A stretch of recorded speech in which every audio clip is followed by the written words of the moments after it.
Si la France a remporté 5 fois l'Eurovision 1958, 1960, 1962, 1969 et 1977, s'imposant même comme l'un des poids lourds du concours à ses débuts, elle n'a plus gagné depuis la victoire de Marie-Myriam, avec L'Oiseau et l'Enfant, depuis 48 ans.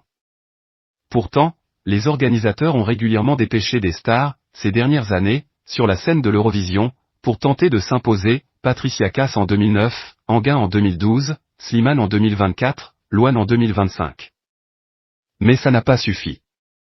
Catherine Lara, qui a commenté l'Eurovision en 2011 aux côtés de Laurent Boyer, a une petite idée de l'artiste qui pourrait faire lever les foules, le 16 mai 2026 à la Wiener Stadthalle, à Vienne, en Autriche, Juliette Armanet.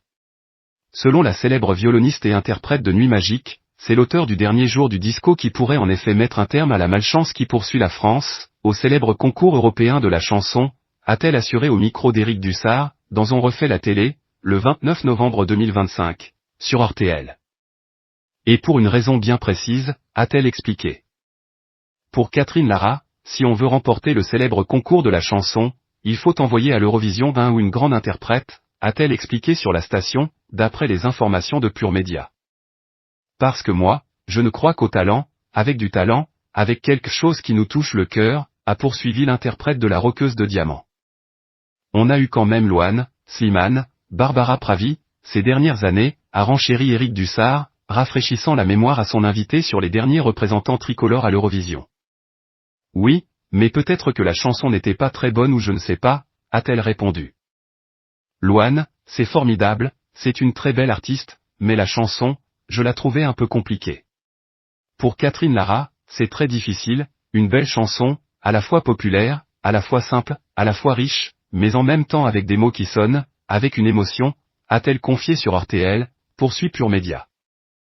Il n'y a rien de plus difficile que de faire une belle chanson, c'est très compliqué, a assuré celle qui a l'on doit le générique de Terre Indigo, la saga de l'été de TF1 en 1996.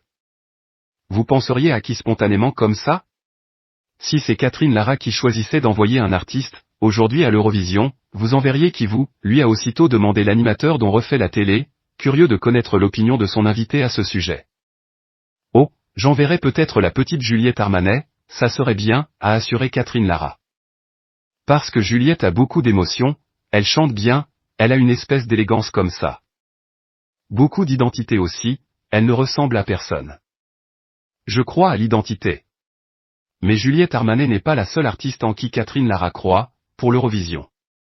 Sur RTL, la violoniste star a en effet évoqué un autre nom, celui d'un compositeur star, qui a connu un immense succès dans les années 2010, avant de prendre du recul. J'enverrai Stromae, ça serait bien aussi, a assuré l'invité dont refait la télé, le 29 novembre 2025. France Télévisions va-t-elle suivre les recommandations de Catherine Lara, pour la prochaine édition du concours? Et surtout, Juliette Armanet et Stromae seraient-ils partants?